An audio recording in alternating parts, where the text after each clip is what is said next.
Les 4e trophées de la communication et du marketing de la profession comptable viennent de rendre leur verdict.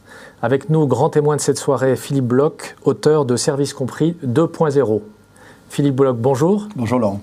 Alors, première chose, est-ce que vous avez été marqué comme moi par l'importance grandissante pour les experts comptables des besoins de leurs clients ? On a un peu le sentiment, c'est pas étonnant vraiment en même temps, mais que les experts comptables sont presque devenus une profession comme une autre. J'ai entendu souvent à l'occasion de cet événement, on est devenu une entreprise normale.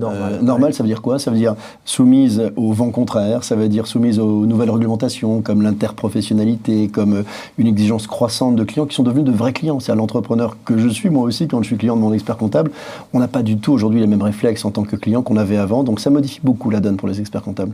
Ça veut dire que vous attendez autre chose de votre expert comptable que la comptabilité, les documents comptables. Évidemment, d'autant plus qu'il y a plein de trucs que je fais moi-même aujourd'hui, parce que les nouvelles technologies nous permettent de faire nous-mêmes en ligne toute une série d'opérations obligatoires, légales, qu'on faisait avant à travers à la fois l'expert comptable, à la fois le comptable de la société. Non, on voit bien, ce qui est intéressant, c'est qu'au fond, les nouvelles technologies modifient à peu près la donne dans tous les business, y compris pour les clients des experts comptables. C'est-à-dire qu'aujourd'hui, un entrepreneur, c'est un vrai acheteur professionnel. Il va exiger de son expert comptable qui justifie ses rémunérations. Il va attendre de lui que ce soit rapide. Vous savez, on est devenu incroyablement impatient avec Internet. On ne tolère plus le moindre délai, le moindre retard, la moindre absence de réactivité.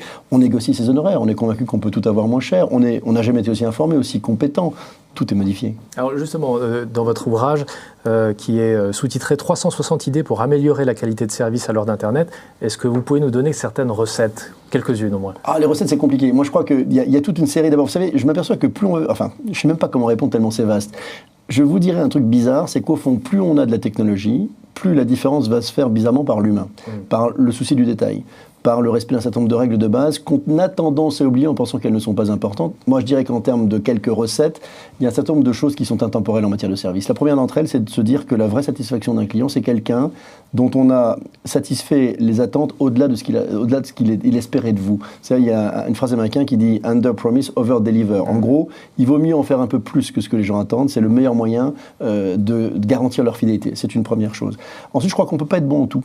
Et qu'à l'époque d'Internet, comme à n'importe quelle époque, il faut se concentrer sur ses forces et matérialiser ses différences. Je dis toujours qu'il n'y a pas de bon service, il n'y a que des preuves de bon service, de la même façon qu'il n'y a pas d'amour, il y a que des preuves d'amour. Eh bien, je crois qu'un expert comptable, comme n'importe quel autre entrepreneur, doit se dire où sont mes forces, sur quoi je veux faire la différence, quelles sont mes aspérités et comment au quotidien, chacun de mes clients, à chaque instant, à chaque interaction avec mon entreprise, va voir que je suis effectivement différent, que ce n'est pas uniquement une publicité, uniquement du marketing. On était sur les trophées du marketing. Ouais. Le marketing, c'est formidable, mais il faut que la réalité soit au moins à la hauteur du marketing. C'est vrai qu'on a beaucoup entendu parler de différenciation.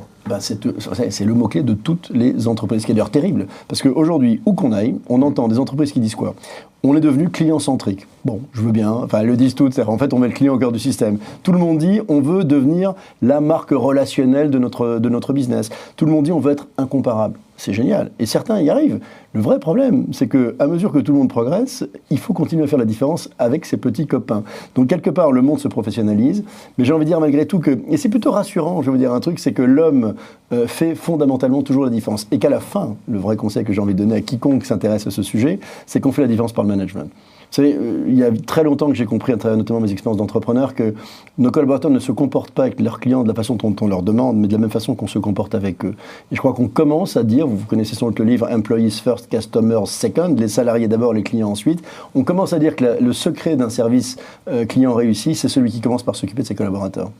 Philippe Bloch, merci pour votre vision. Puis pour ceux qui voudront avoir des idées, des recettes peut-être, 360 idées. Service compris 2.0. Merci encore. Merci Laurent.